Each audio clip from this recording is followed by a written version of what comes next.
Petrol हे फक्त इंधन नाही तर ते प्रत्येक घराचा आर्थिक गणित बनलेला आहे.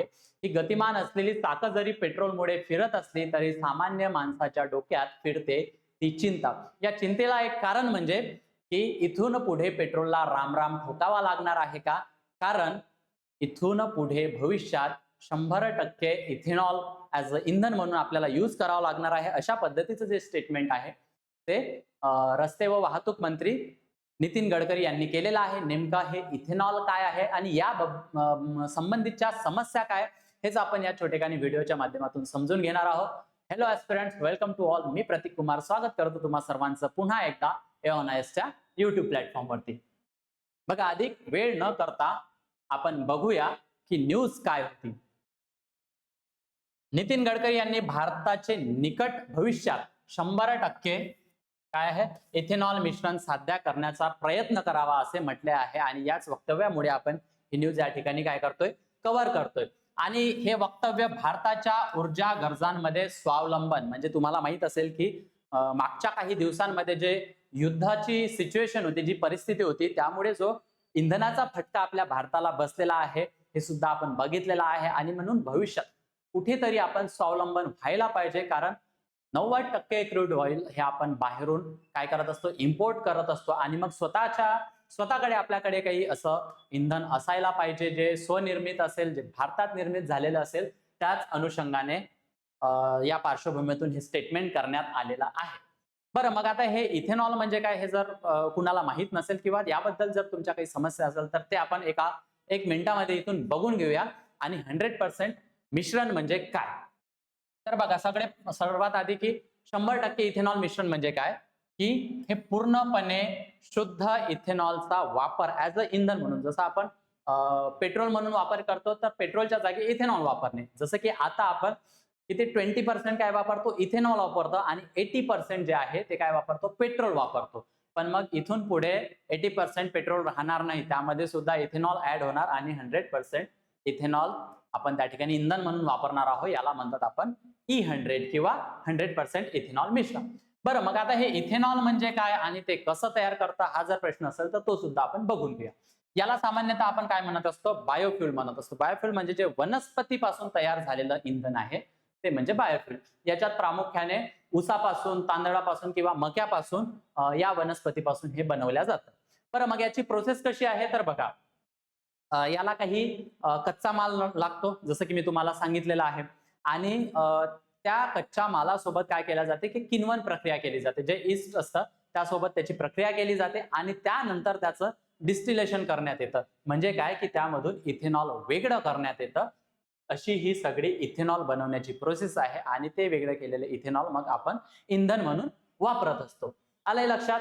मग हे पर्यावरणपूरक इंधन आहे हे आपल्याला माहिती आहे आणि आयात सुद्धा कमी होणार आहे मग बाहेरची. तर मग याला प्रॉब्लेम काय आहे आणि हा चर्चेचा विषय काय ठरलेला आहे तर बघा, एक एक करून आपण समजून घेऊया. सर्वात प्रथम की व्हेइकल कॉम्पॅटिबिलिटी इश्यू म्हणजे काय की वाहन सुसंगततेची समस्या. आपल्याकडे जे आता वाहन आहेत ते कुणाचे 2015चे असतील, कुणाचे 2010चे असतील, 2005चे इतके सुद्धा जुने वाहन आपल्याला त्या ठिकाणी दिसून येतात. मग हे इथेनॉल साठी कॉम्पॅटिबल नाही आहे. आणि आता जी वाहनं आपल्याकडे अवेलेबल आहे ती फक्त 20% इथेनॉल साठीच कॉम्पॅटिबल आहे आणि खूप कमी प्रमाणात ही वाहनं अपग्रेड झालेली आहेत. कारण आपल्या भारतात आपल्याला माहिती आहे की सामान्य वर्ग हा खूप जास्त आहे आणि मग त्यांची वाहनं ह्या इथेनॉल साठी कसा डील करेल. कारण इथेनॉल 20 जे आपण म्हणजे 20% जो इथेनॉल आता सध्या वाहन इंधन म्हणून वापरतायत त्यामुळे बरेचसे प्रॉब्लेम आपल्याला त्या ठिकाणी पाहायला मिळालेले आहेत.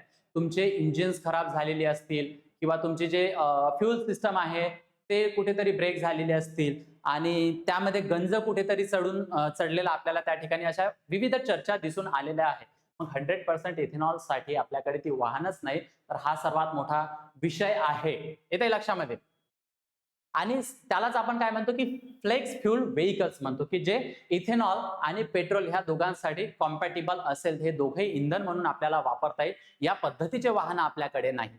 आणि याचाच एक भाग जे आता सध्याची काय म्हणता येईल आपल्याला जे सिस्टम आहे किंवा इन्फ्रास्ट्रक्चर आहे हा सगळा भार त्यांच्यावर येईल. आणि म्हणून फक्त स्टेटमेंट करून काही होत नाही तर आपल्याकडे त्या अनुषंगानं सिस्टम आहे की नाही, इन्फ्रास्ट्रक्चर आहे की नाही, या सर्व घटना सुद्धा आपल्याला त्या ठिकाणी काय करावं लागेल, बघावं लागेल. आणि त्या अनुषंगाने मग हे स्टेटमेंट किती महत्वाचे आहे की नाही याचा सुद्धा विचार करावा लागेल. त्यानंतर दुसरं काय आहे की कार्यक्षमता व ग्राहकाची चिंता. आता बघा, या इथेनॉलचा प्रॉब्लेम काय आहे की हा पेट्रोलपेक्षा कमी डेन्सिटी आहे, म्हणजे त्याचं जे घनत्व आहे ते खूप कमी आहे. त्यामुळे काय होतं की मायलेज जो आहे गाड्यांचा तो कमी पाहायला मिळतो, मायलेजमध्ये रिडक्शन झालेलं दिसतं. आणि त्यामुळे काय आहे की त्याला अधिक इंधन लागेल, म्हणजे तुमचं जे फ्यूल आहे ते खूप जास्त प्रमाणात लागेल आणि त्यामुळे तुमचा खर्च वाढण्याची शक्यता आहे. पण गोष्टी अशा होतात की तुम्हाला स्वस्तात इंधन मिळणार. आता आपण बघतोय ना की 20% इथेनॉल मिक्स झालं, पण पेट्रोलच्या किमती कमी झालेल्या का नाही, वाढलेल्याच आहेत. तो ही सुद्धा एक शक्यता आहे. आणि त्याच्यामुळे लोक स्वीकृती, म्हणजे लोकांनी अजून हे ऍक्सेप्ट केलेलं नाही की आपल्याला त्यावर शिफ्ट व्हायचं आहे म्हणून. येते लक्षात, हा सुद्धा एक दुसरा कन्सर्न आहे. तिसरा कन्सर्न काय की पायाभूत सुविधांची कमतरता. कारण हे जे इथेनॉल आहे याचं साठवणुकीसाठी, याच्या ट्रान्सपोर्टसाठी आणि त्याच्या डिस्ट्रीब्युशनसाठी काय आहे, एक आपल्याला तशी व्यवस्था लागते, जे इथेनॉल 100 साठी किंवा 100% इथेनॉल युक्तसाठी सिस्टम असावी लागणार आहे. ती सिस्टम सध्या भारताकडे नाही. आणि त्यामुळे काय आहे, हे विशेष व्यवस्था नसल्यामुळे मग आपण 100% इथेनॉलकडे शिफ्ट होण्याच्या तयारीत आहो का, किंवा ते आपल्याकडे इन्फ्रास्ट्रक्चर आहे का, तर नाही, हा सुद्धा एक कन्सर्न आहे. कारण काय आहे की जे इथेनॉल आहे ते मॉइश्चर पकडून ठेवतं, ते वॉटर ऍब्झॉर्ब करतं. आणि ते वॉटर ऍब्झॉर्ब केल्यामुळे काय होतं की तुमचे जे गाडीचे इंजिन्स आहेत ते खराब होतात, तुमची जी फ्यूल सिस्टीम आहे ते कुठेतरी जंगलेली दिसते, त्याच्यावर जंग चढलेला दिसतो, येते लक्षामध्ये. आणि त्यामुळे तशा पाईपलाईन, तशा टाक्या आपल्या गाडीमध्ये असणं, ती प्रणाली जे करोजन फ्री प्रणाली आहे, तो ही प्रणाली आपल्याकडे सध्या अवेलेबल नाही आहे. आणि याचा सुद्धा भार सामान्य लोकांवर येणार आहे, कारण लोक गाड्या तर बदलवतील नाही, सगळ्यांची ही परिस्थिती नाही आहे, येते लक्षामध्ये. सो हा सुद्धा एक कन्सर्न आहे. त्याच्यामुळे काय आहे की जे प्रेझेंटचं जे आपलं इन्फ्रास्ट्रक्चर आहे, जे पेट्रोल आणि डिझेलला घेऊन आहे, हे सुद्धा बदलवणं, यामध्ये मोठे बदल करावे लागतील, हा सुद्धा एक कन्सर्न आहे. आणि सगळ्यात महत्वाचं म्हणजे काय की याचं जे इथेनॉलचं उत्पादन आहे ते कशावर आधारित आहे, तर सगळ्यात जास्त शुगर केन म्हणजे ऊसावर आधारित आहे. आणि हे जरी मग आपण पर्यावरणपूरक इथेनॉल म्हणत असलो तरी याचे काही पर्यावरणीय ऱ्हास सुद्धा आपल्याला त्या ठिकाणी दिसून येणार आहे. कारण 1 किलो ऊस प्रोड्यूस करण्यासाठी जवळपास 2,500 ते 3,000 लिटर पाणी त्या ठिकाणी लागतं. आणि मग हे वॉटर इंटेन्सिव्ह पीक आहे, मग याला आपण कसं टॅकल करणार आहे. त्यामुळे काय आहे की पर्यावरणदृष्ट्या हे टिकाऊ आहे की नाही, म्हणजे अर्थातच याचे काही ड्रॉबॅक सुद्धा आपल्याला त्या ठिकाणी दिसून येतात. आणि जलटंचाई असलेल्या भागांवर हा अतिरिक्त ताण वाढू शकतो. आणि मग असं जर इथेनॉल 100% इथेनॉल सोबत जर आपल्याला जायचं असेल तर मग सगळे लोक हे जे ऊस आहे, मका आहे, त्याच पद्धतीत त्यांची पेरणी होईल, त्याच पिकाला प्रोत्साहन मिळेल. मग यामुळं जे अन्न काय म्हणता येईल, जे अन्नासाठी जे असणारे जे वेगळे पिकं आहे, सो ही सुद्धा एक डिबेट आपल्याला त्या ठिकाणी पाहायला मिळते की फ्यूल वर्सेस फूड.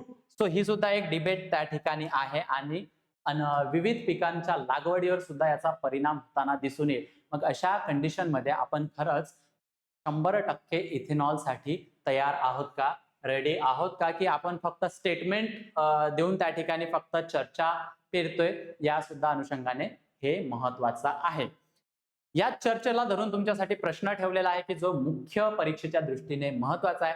100% इथेनॉल मिश्रण हे पर्यावरणपूरक उपाय असेल तर त्याची अंमलबजावणी अनेक आव्हानांनी ग्रस्त आहे. सो चिकित्सक पद्धतीने तुम्हाला या प्रश्नाचं विश्लेषण करायचं आहे. जे आपण चर्चा केली त्यातीलच काही पॉइंट सोडून तुमच्या ते लक्षात येईल की कुठल्या पद्धतीने डायमेन्शन्स ठेवायचे आहे, हे तुम्ही मला कॉमेंट सेक्शन मध्ये कळवा. आणि तुम्हाला काय वाटतं की हे इथेनॉल ब्लेंडिंग व्हायला पाहिजे का, आणि पेट्रोल सोडून आपण स्वावलंबित व्हायला पाहिजे का, यावर चर्चा आपण कॉमेंट सेक्शन मध्ये करूया. तुम्ही जर राज्यसेवेसाठी तयारी करत असाल तर समर्पण बॅच आम्ही या ठिकाणी लॉन्च केलेली आहे. लाईव्ह प्लस रेकॉर्डेड स्वरूपाची ही बॅच असणार आहे एकदम माफक दरात 29,999 रुपयामध्ये. या बॅचची वैशिष्ट्य काय असणार आहे की प्रिलिम्स प्लस मेन्स अप्रोचनी तयार केलेली असणार आहे. सर्वात महत्वाचं की लाईफ टाईम व्हॅलिडिटी या बॅचची तुम्हाला असणार आहे, जोपर्यंत तुमचं सिलेक्शन नाही तोपर्यंत validity. Basic to advance NCERT coverage, answer writing practice, PYQ analysis, study notes, test series, plus 1-to-1 mentorship सुद्धा तुम्हाला अवेलेबल असणार आहे. तुम्हाला जर या बॅचची किंमत जास्त वाटत असेल तर यूज माय कुपन कोड प्रतीक सर, तुम्हाला योग्य ते डिस्काउंट त्या ठिकाणी देण्यात येईल. एव्हन ऍप्लिकेशन डाउनलोड करायला विसरू नका. गुगल प्ले स्टोअर आणि ऍप स्टोअरवर अवेलेबल आहे. त्याची वैशिष्ट्ये काय, तर हाय यील्ड नोट्स त्यामध्ये असणार आहे. एनसीईआरटी आणि स्टेट बुकचा coverage, current affairs, mind maps, syllabus आणि क्विज, अजूनही इतर गोष्टी त्यामध्ये आहेत. तुम्हाला जर नोट्स लागत असतील, पीडीएफ लागत असतील तर या QR कोडला स्कॅन करा आणि एओनायसच्या टेलिग्रामला जॉईन करा. मागे मी नंबर दिलेला आहे, अधिक इन्क्वायरीसाठी तुम्ही त्यावर इन्क्वायरी करू शकता. तर निश्चितच हा टॉपिक तुम्हाला समजला असेल. एक छोटेखानी व्हिडिओच्या माध्यमातून आपण या कॉन्सेप्ट क्लिअर करून घेतलेला आहे. सो सध्या इथेच थांबूया. पुन्हा भेटूया एका नवीन विषयासोबत लवकरच.